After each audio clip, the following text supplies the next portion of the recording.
नमस्कार। शिव को प्रिय पावन सावन मास चल रहा है। इसी उपलक्ष्य में हम आज छठा अध्याय सुनेंगे। तो सनत कुमार ने शंकर जी से कहा, हे ईश्वर, मैंने हर्ष का कारण रविवार महात्म्य को सुना।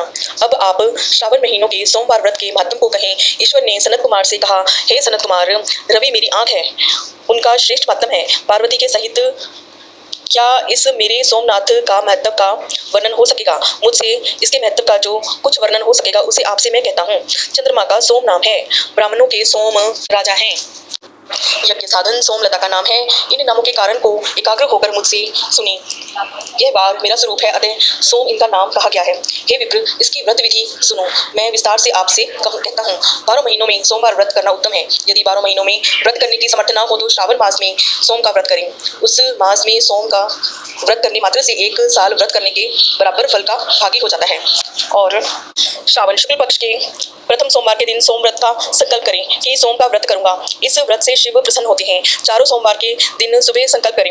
यदि श्रावण मास में 5 सोमवार हो जाए तो 5 ही सोमवार के दिन में संकल्प कर शाम को शिव का अर्चन करें। सायकाल को श्री शिव जी का षोडशोपचार से पूजन कर और एकाग्र मन से श्री शिव जी का श्रवण करें। उस सोमवार व्रत विधि का मैं कहता हूँ, आप सुनो। श्रावण महीने के पहले सोमवार का उत्तम व्रत नियम को ग्रहण करें। अच्छे प्रकार नहाकर शुद्ध हो सफेद वस्त्र ग्रहण करें। क्रोध, अहंकार, द्वेष, चुगलखोरी आदि का त्याग करें। मालती, मल्लिका आदि सफेद पुष्प तथा नाना प्रकार के पुष्प और अभिष्ट उपचारों से मूल मंत्र नमः शिवाय का त्र्यंबकम मंत्र से अर्चन करें। कहें कि सर्व भवन नाशन महादेव का मैं ध्यान करता हूँ।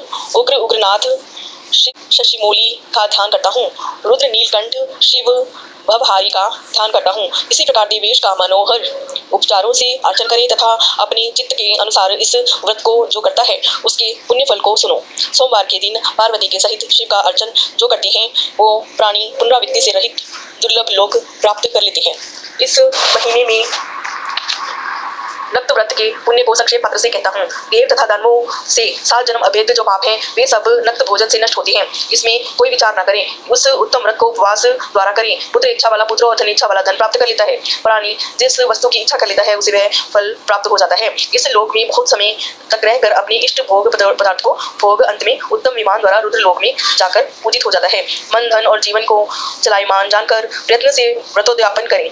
धन छठता को छोड़ स्वशक्ति अनुसार चांदी के वृषभ पर स्थित उमा महेश्वर की प्रतिमा बनवाएं। सुंदर लिंग तो भद्र मंडल बनाकर उस पर घट को स्थापन करें। 2 सफेद वस्त्र से ढके घड़े के ऊपर तांबे या बांस का पात्र रखकर उसके ऊपर पार्वती के सहित शिव जी की प्रतिमा रखें।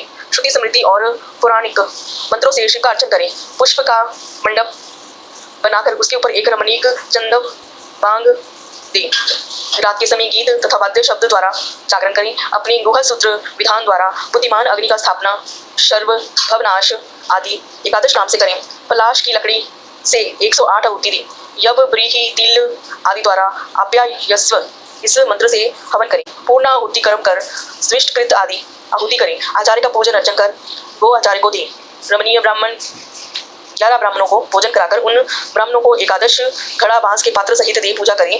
प्रधान देव तथा देव पर चढ़ी सामग्री आचार्य को देकर प्रार्थना करें कि मेरा व्रत पूर्ण हो। इस व्रत से भगवान शिव प्रसन्न होते हैं। प्रसन्नता से बंधु बांधवों के सहित भोजन करें। जो इस विधान द्वारा इस व्रत को कराता है वह जो कुछ चाहता है वह सब प्राप्त कर लेता है और शिव लोक जाकर पूजित होता है। तो इस प्रकार से 6वां अध्याय संपन्न होता है। तो आपको इसकी हार्दिक शुभकामनाएं। शिव सबकी मनोकामनाएं पूर्ण करें। ओम नमः शिवाय, ओम नमः शिवाय, ओम नमः शिवाय।